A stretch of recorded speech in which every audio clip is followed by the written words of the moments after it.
एक छोटे से गांव में जहां पेड़ पौधों की हरियाली और साफ हवा थी, वहीं एक वृद्ध व्यक्ति गोपाल अपने सामान के साथ बस से उतरे।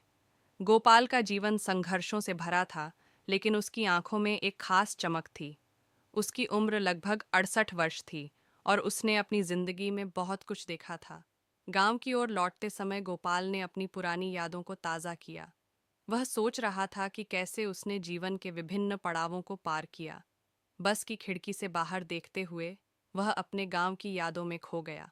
गांव में उसकी पत्नी, बच्चे और पोते पोतियां उसका इंतजार कर रहे थे। जब गोपाल गांव पहुंचा तो उसे अपने घर की याद आई। उसका छोटा सा घर, बगीचा और छत पर सूखते कपड़े, सब कुछ उसे अपने पुराने दिनों की याद दिलाने लगे। लेकिन वह जानता था कि अब वह अकेला था। उसकी पत्नी का निधन हो चुका था और बच्चे शहर में अपनी जिंदगी में व्यस्त थे। गांव में पहुंचते ही गोपाल ने देखा कि सड़क के किनारे एक मजदूर अपने सामान के साथ खड़ा था। मजदूर का नाम था कल्याण।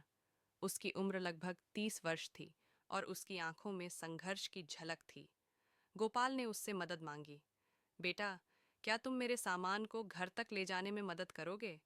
गोपाल ने विनम्रता से कहा। कल्याण ने सिर झुकाते हुए कहा, जी, लेकिन मेरी एक शर्त है। मुझे आपकी कहानी सुननी है। मैं हमेशा से जानना चाहता था कि बड़े लोगों की जिंदगी में क्या होता है।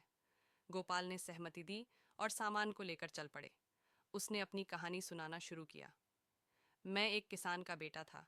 मेरे पिता ने मुझे सिखाया कि मेहनत का फल मीठा होता है। मैंने बचपन से ही खेतों में काम किया। मेरी माँ ने हमेशा हमें अच्छे संस्कार दिए। मुझे पढ़ाई का बहुत शौक था, लेकिन आर्थिक स्थिति के कारण मैं केवल प्राथमिक शिक्षा प्राप्त कर सका।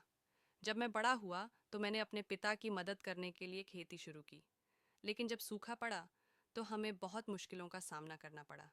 मैंने शहर जाकर काम करने का निर्णय लिया। वहाँ मैंने मजदूरी की और धीरे धीरे पैसे बचाने लगा। शहर में रहकर मैंने बहुत कुछ सीखा। मैंने अपने दोस्तों के साथ मिलकर एक छोटी सी दुकान खोली।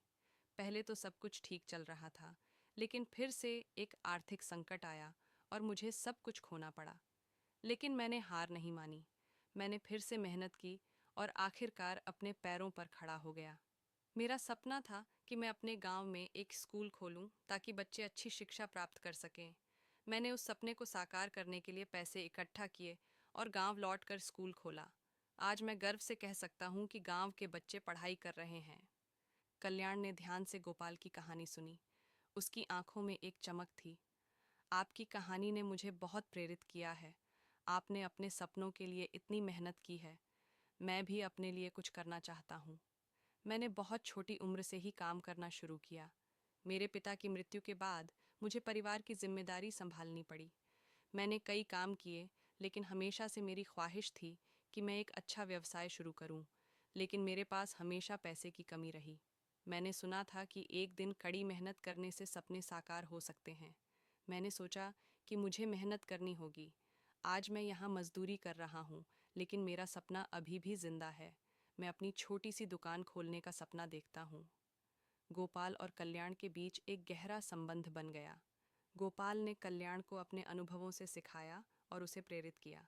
दोनों ने एक दूसरे के सपनों को समझा और एक दूसरे की मदद करने का निर्णय लिया। मैं तुम्हारी मदद करूंगा। अगर तुम मेहनत करोगे तो मैं तुम्हें पैसे और संसाधन दूंगा। तुम्हारे सपने को पूरा करने में मैं तुम्हारा साथी बनूंगा, गोपाल ने कहा। कुछ महीनों बाद गोपाल और कल्याण ने मिलकर एक छोटी सी दुकान खोली। गोपाल ने अपने ज्ञान और अनुभव से कल्याण को व्यवसाय की बारीकियां सिखाईं।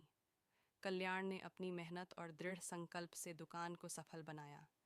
धीरे धीरे दुकान ने गांव में पहचान बनाई। लोग उनकी दुकान पर आने लगे और वहां से विभिन्न सामान खरीदने लगे।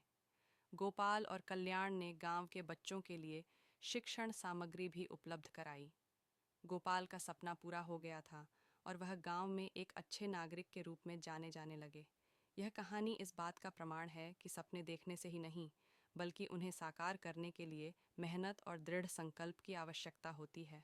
गोपाल और कल्याण ने एक दूसरे को प्रेरित किया और अपने संघर्षों को साझा किया। इस तरह एक साधारण सी मुलाकात ने न केवल उनके जीवन को बदला, बल्कि पूरे गांव में एक नई रोशनी फैला दी। इस अनुभव ने यह साबित किया कि सच्ची दोस्ती और सहयोग से बड़े सपने भी साकार हो सकते हैं।